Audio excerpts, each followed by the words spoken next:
You know that little checkbox, right? The one you click all the time to prove you're not a robot? Have you ever stopped to actually think about what's going on there? Well, today we're going to pull back the curtain on the huge, invisible war being fought every single time you do that. Let's dive in. We've all seen these words a million times. It just feels like another step, maybe a little annoying, on your way to checking out or logging in. But what if I told you that simple phrase is really just a tip of a giant digital iceberg? It's a clue to a massive hidden battle that's happening all across the web, 24/7. But why? I mean, why is the internet so suspicious of us all the time? Why does this massive global network need us, actual people, to constantly prove that we're, well, people? This question right here is the key that unlocks our whole digital detective story. So instead of thinking of it as just an annoyance, try to see it as a gatekeeper. It's like a security checkpoint, you know? It stands between the internet we want to use and a total flood of digital chaos. And the reason we need that gatekeeper? Well, it all boils down to one thing. Bots. Automated programs. That's the answer. The entire reason these tests even exist is because the internet is absolutely swarming with them. They're the bad guys in this story, the culprits that make these digital gates a must-have for pretty much every website.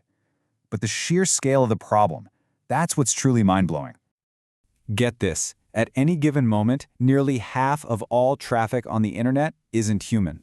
About 47% to be more precise. Just let that sink in. Almost half of everything happening online is just computers talking to other computers.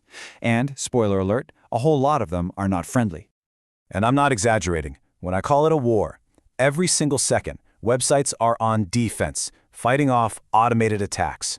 We're talking about bots designed to steal your data, post spam everywhere, buy up all the concert tickets before you even get a chance, or just crash a website entirely. That one simple click from you, you're on the front lines. Now, to be fair, not all bots are villains. There are plenty of good bots, like the ones from Google that crawl websites so you can find things in a search. They're essential. But then you have the bad bots. And yeah, they're built for one reason, to cause trouble. And the biggest challenge is telling the good guys and you apart from them. So how in the world have developers fought back against this onslaught? Well, it's turned into this fascinating high-tech arms race.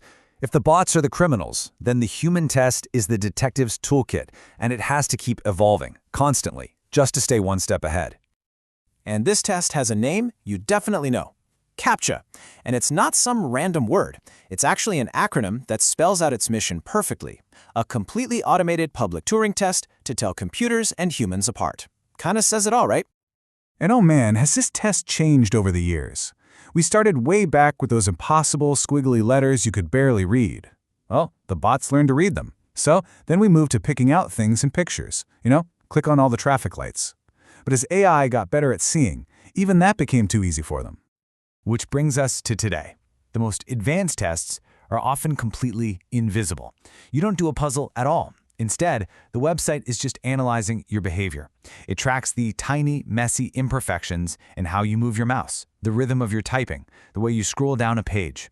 All the little subconscious things that just scream, I'm a human. But through all those changes, the core idea has never, ever changed. From that distorted text to secretly watching your mouse, the goal is always the same. Find a task that is super simple for our slightly chaotic human brains, but really, really tough for a perfectly logical computer to fake. But here's the thing. That entire strategy is now facing a massive problem. We are heading into an era where the line between what a human does and what a computer can do is getting incredibly blurry. So what does this fight even look like when the bots get too good at playing the game? And that, right there, is the fundamental challenge. The best AI today can solve those crazy puzzles faster than we can. It can write poetry. It can even fake the jerky, imperfect way you move your mouse. The old strategy of finding something a computer can't do, well, it's running out of road. This all leads to some really tough decisions. We're stuck in this balancing act between making things super secure and making them easy to use, all while dealing with huge questions about our privacy. A puzzle is private, but it's annoying. Tracking your behavior is seamless, but, well, someone's tracking your behavior. Every solution has a major trade-off. So, at the end of the day, why does this all matter to you? Because this invisible war has real-world consequences. It affects your data security, the price you pay for things online, and even the trustworthiness of the information you read. Without these gatekeepers, the web would be an absolute nightmare of spam, your accounts would be at risk, and bots could manipulate everything. So I want to leave you with this final thought. The very tests we designed to keep machines out are now being beaten by machines. As we move forward, we have to ask a much, much bigger question. In a world full of unbelievably smart AI, how are we going to prove that we are the real ones? And what will that proof require of us?